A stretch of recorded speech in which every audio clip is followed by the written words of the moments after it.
have seen traces of a world still in a state of beauty, and you have seen the signs of a terrible change. It will be for you to decide if the claims of this documentary are true or not.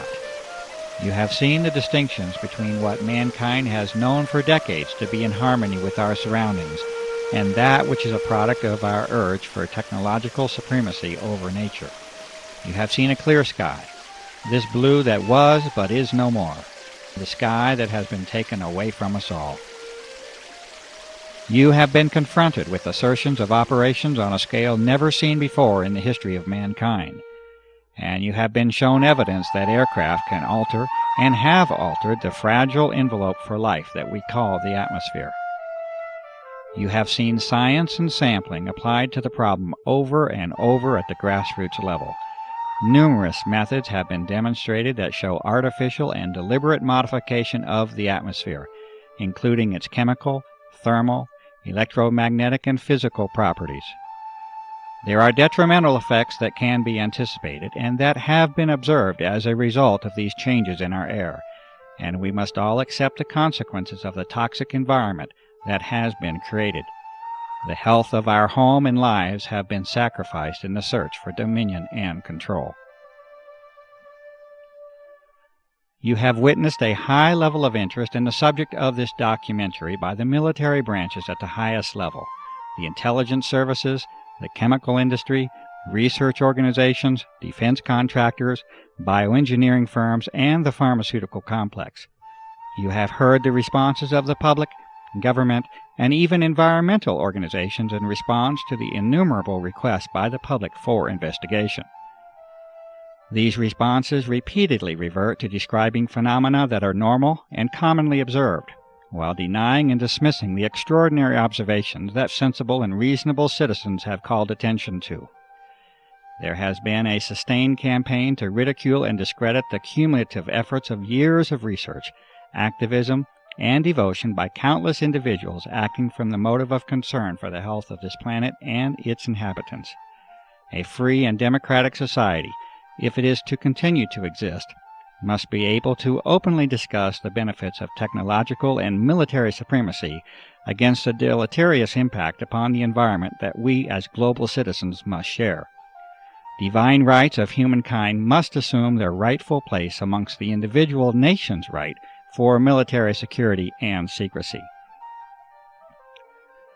You have heard the responses of only a few citizens and professionals who state their sensible concerns about the impact of the aerosol operations upon our environment and our health.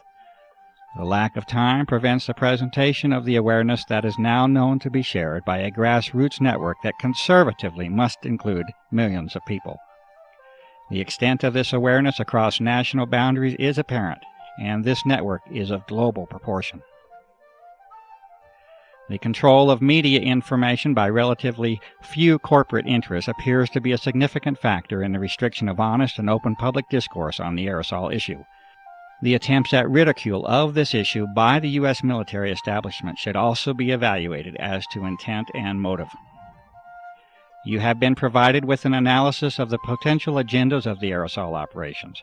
The conduct of environmental, military, electromagnetic, biological, and geophysical operations are each consistent with the vast body of information and evidence that has been accumulated over a period of more than 5 years.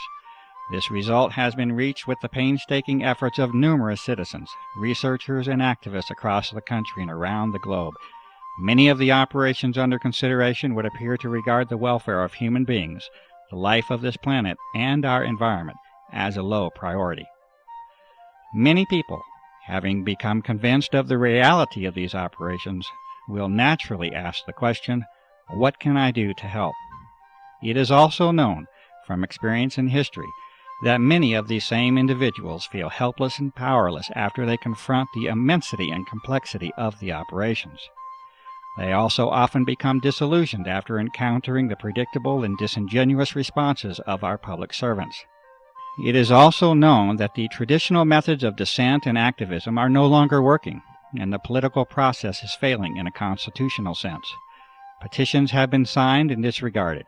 Appeals for investigation are dismissed. Calls for media involvement lead to crafted articles of ridicule. Even the legitimacy of the voting process itself is in question. There is no comfortable, reassuring, and simple answer that can be given to you. This is the reality that we must face. It is expected that any success will eventually result from an enormous groundswell of grassroots activism and open public protest. At the current rate of progress, a timeline of decades can be projected before we reach the level of influence that is needed. The sober counter-reality is that the health of this planet is not likely to give us such a generous allowance of time. Our atmosphere is our lifeblood, and like the proverbial frog in the warming pot of water, we are acting obliviously to our own demise. You will have to use your talents and resources, your gift of life, to help this planet. The role of this researcher has been to give you the best information of what is believed to be the true nature of the aerosol operations. You will have to determine your role and exercise that role while you still have the opportunity to do so.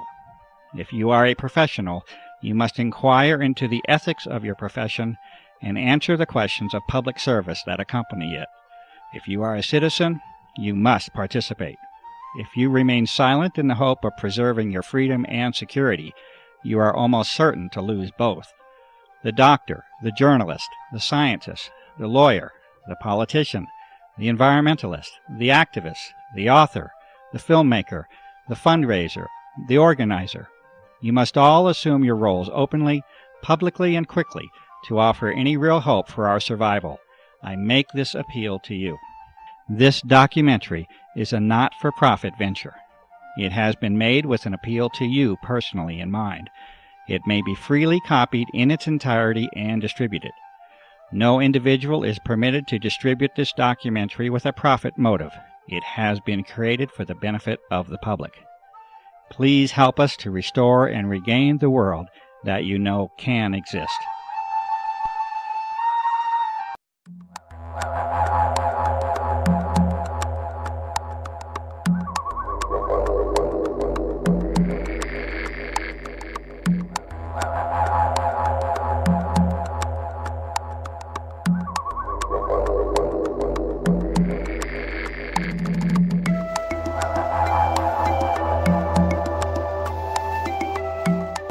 Interestingly enough, several, not one, have reported bizarre lightning that appears to be emanating from this area. This has been theoretically linked to the Northwest forest fires clustered around this region in the summer of 2000 and again in the summer of 2001. Now, you folks have lived here a lot longer than I have. You never saw this before, right? You never saw this amount of devastation. And in fact, when you read the book Death in the Air, you'll also learn a couple things. One is that it's uniquely clustered in the summer of 2000 around northern Idaho, where Lunch Peak sits, is where the clustering, all those forest fires occurred. Now, researchers' findings, Dr. Fred Bell, who used to work for the government in some high-level, top-secret programs, including fire starter, dry lightning creating type of projects. And that Dr. Fred Bell, in fact, turned his own living room into one of those dry lightning fire starters. Yeah. And in fact, he lives just south of Los Angeles, and I think it's Laguna Beach. And one day he set his little energy generation system in his living room on, and noticed, and we showed his from his book, the pictures, and I got reprinted with his permission, of clouds forming with no rain, but dry lightning coming out first over the ocean, then coming closer to his house. Ultimately, the third lightning struck near to his home and set his neighbor's roof on fire.